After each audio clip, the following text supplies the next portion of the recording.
त्यो उयो चाहिँ के भन्नु म लौरो ए लोरो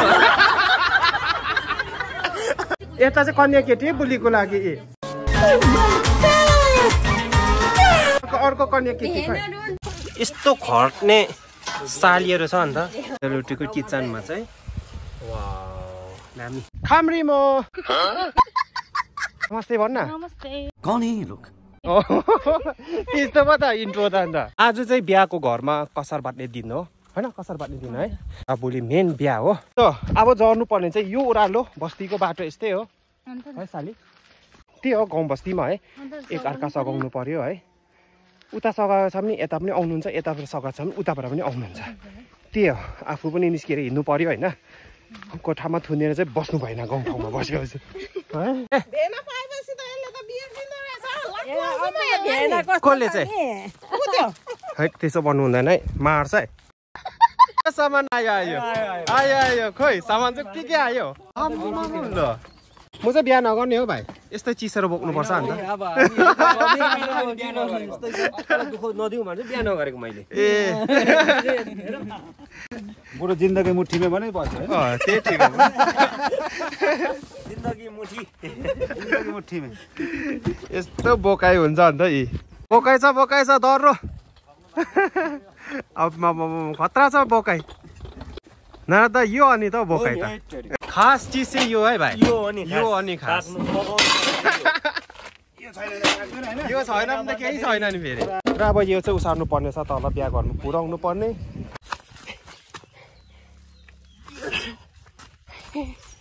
कम्ती गरौँ अहिले भने चाहिँ बिहा घर पनि आइपुग्यौँ फेरि आज र यहाँ चाहिँ यज्ञ हिजो यहाँनिर बनाएको थियो र यहाँ चाहिँ यज्ञ बनाउनु लागि र आज सुरुवात यहाँ कम्प्लिट नहुनुले गर्दा यहाँनिर पूजा चाहिँ यहाँनिर लाउनु हुँदैछ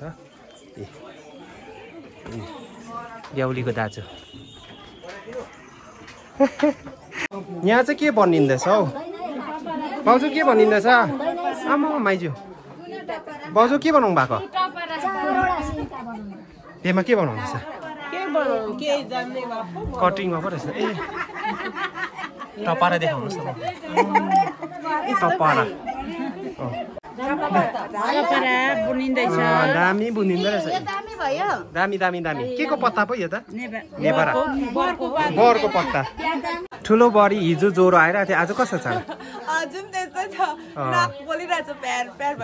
ल भोलि चाहिँ एकदमै तपाईँ फ्रेस हुनुपर्छ है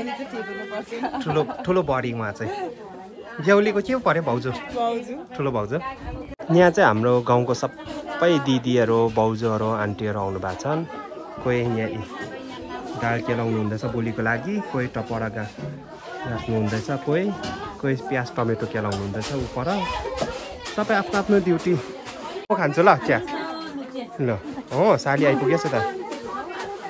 कसले पकाएको चिया हो भयो बहिनी भयो के लानु भएको आन्टी अब चाहिँ रोटी खानु यो चाहिँ के हो फेरि हाम्रो श्राद्ध गरेको सिधा भन्छ यसलाई अब सुरु भएको होइन होइन यो चाहिँ सिधा भन्छ सक्नु भएको यो अविनाशले गर्दैछ नि ए हजुर त्यसको लागि यो चाहिँ सिधा भन्छ यो चाहिँ पितृलाई दिएको हजुर अब चाहिँ खाना खानु भयो दाजुले ए हुँदैन चाहिँ भोलि बेलुका मात्रै उसले माइती त साह्रो पर्ने साली हात धुइ के अब यो चाहिँ के को लागि झालमुरी चटनी ए म त झालमुरी पो खानु पर्ने होला भने ल अब चाहिँ बुट्ने सुरु भइसक्यो यहाँ हाम्रो दाजु हुनुहुन्छ यता काका र यहाँ चाहिँ कसार बाट्ने जग्गा अलग्गै बस्नु भएको रहेछ त म एक्लै खाऊ भनेर लेप्चा भोटियाको चाहिँ जिरो खाप्चे बनाउँछ नि त्यसरी नै यो चाहिँ होइन ट्रेडिसनल यहाँ चाहिँ सबै हाम्रो यहाँ आन्टीहरू हुनुहुन्छ भाउजूहरू हुनुहुन्छ माइजूहरू हुनुहुन्छ सबैजना हुनुहुन्छ यहाँ चाहिँ के पो भन्नु छ भाउजू यो त कसार हो यो साह्रै मिठो हुन्छ यो चाहिँ होइन यो होइन यो चाहिँ कहिले खानुपर्ने भोलि अहिले ए पूजा गरिसकेर ए म त खाइ पो हाल्नु पर्ने होला भने यो चाहिँ के पो यो चाहिँ बार होइन ए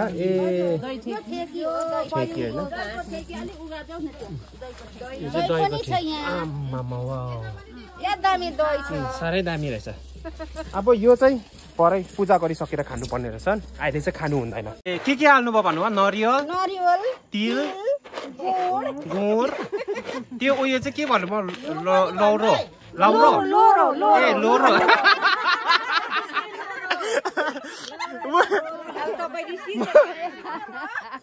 म त लौरो सुने त लोरो यहाँ चाहिँ सक्नु भएको होइन यो चाहिँ सक्नु भएको र रेडी भयो यहाँ चाहिँ अब मुस्नु हुँदैन त्यो चाहिँ के के रेडी गर्नु भएको होला जग्गे सुरु भएको होइन अब यो चाहिँ आज पूजा छ नि होइन सुरु हुन्छ होइन अब यो चाहिँ आज सुरु हुँदै गरेको भर्खर अब यहाँ चाहिँ अब यो होइन ए के को भन्नुभयो 40वटा दाउराको 39वटा दाउराको अब चाहिँ यो चाहिँ डाइनिङ हल हो टी हल र डाइनिङ हल के पो दुईटै होइन न यहाँ चाहिँ यस्तो दामी बनिँदैछ यहाँ यो सुरुमा त भएको भनेपछि बडो फिनिसिङमा हेर्नु भन्नु फिनिसिङ चाहिँ लास्टमा होइन यहाँ चाहिँ आज सुरु खास अब बिहा चाहिँ भोलि मात्रै हो आज चाहिँ यहाँ कसर बाट्ने दिन होइन चियारो पिउनु हुँदैछ तपाईँ बिहानदेखि खटिरहनु भएको छ उहाँहरू हो यहाँ चाहिँ सेलरोटीको किचनमा चाहिँ दामी यहाँ हेर्नुहोस् त दामी भएछ है दर्शक बिन चाहिँ यहाँ छ रातै भएछ त आन्टी तपाईँ त रातोमा पो राम्रै देख्दो रहेछ आन्टीलाई त रातो अनुहारमा योले रातो भएको होला आन्टीलाई र घाम चाहिँ यस्तो लागिरहेछ टन आज गरम महिनाको घाम चाहिँ नि कस्तो गरम हुन्छ होइन म सेलरोटी देखाउँछु है म तपाईँहरूलाई हाम्रो आन्टीले पोलेको हाम्रो फेमस हो नि गाउँमा आन्टी सेलरोटीको दामी निस्केछ हौ दामी भयो त है आन्टी अहिले यहाँ फेरि आलुदमको कुक को हुनुहुन्छ दुईजना हुनुहुँदो रहेछ त आलुदमको कुक दिदी बहिनी दिदीहरू हुनुहुन्छ अब यो चाहिँ खाजामा चाहिँ सेलरोटी अहिले नि हाँसेको हेर्नु न उयो भाइले के दुख्यो यो ए उयो रोटीको लागि है यस्तो खट्ने सालीहरू छ अन्त अझै ल्याएर अलिक थुपारी दिउँ क्या बिहा नगर्नु है अब ल म त बिहा नगर्ने साली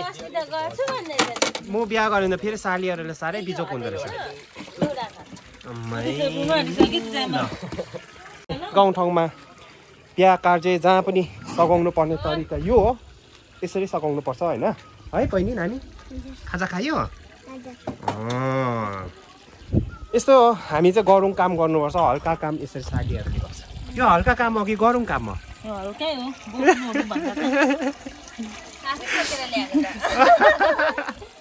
Married life to dear बहिनी अर्पणा ल खास बिहा चाहिँ भोलि हो ल थापरी तालिया ल खै बहिनी तालिया आमा ल दामी ल खास चाहिँ भोलि हो लिनुहोस् है आमा ल मैले खान्छु ल बिचारा बेहुलीको दाजु हत्तु यता चाहिँ बेहुलीको ठुलो भाउजू हुनुहुन्छ यता बेहुलीको दाजु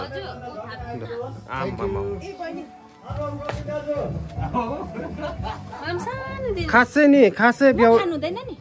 खानु टिका त लाउनु पाउँछ नि ल यो चाहिँ सालीलाई चाहिँ यसो हो नि त ह्याप्पी म्यारिड लाइफ कता लाउनु पर्ने टिका चाहिँ नलगाउँ ल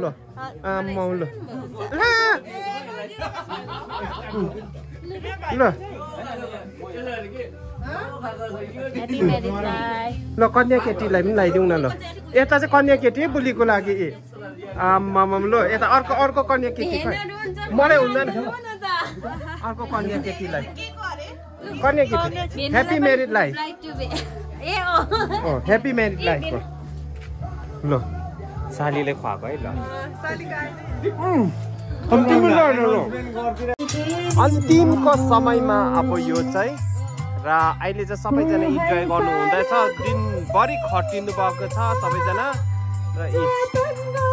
सबैजना इन्जोय गर्नुहुँदैछ यहाँ चाहिँ हाम्रो डेकोरेटको लागि भोलिको प्रिपरेसन उहाँहरू हुनुहुन्छ बिचरा अहिले कति जाँदै कम्तीको पनि अब 10-11 बज्दैछ साल दाजु कति बज्यो साल दाजु हेर्नु ल भाइ 10 बजेर 8 मिनट ठिकै न आम्मा साल दाजु अब छुट्टु उहाँलाई अब भोलिमा भोलि अब उहाँहरू अब यो यहाँ चाहिँ मण्डप हो मण्डपमा एकदमै उहाँहरू मेहनत गर्नु हुँदैछन् बाउजूको स्वर सुन्नुहोस् होला तपाईँहरू सबैजना भोइस प्रवीण दा आम ल भाइ ल आम दामी दामी आम्बो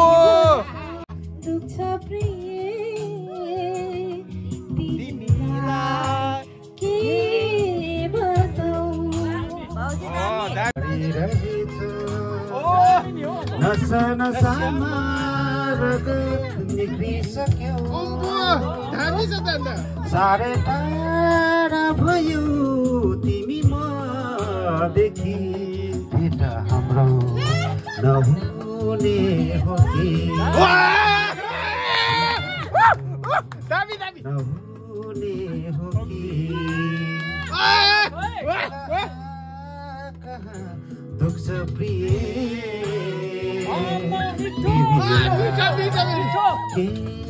के बताऊ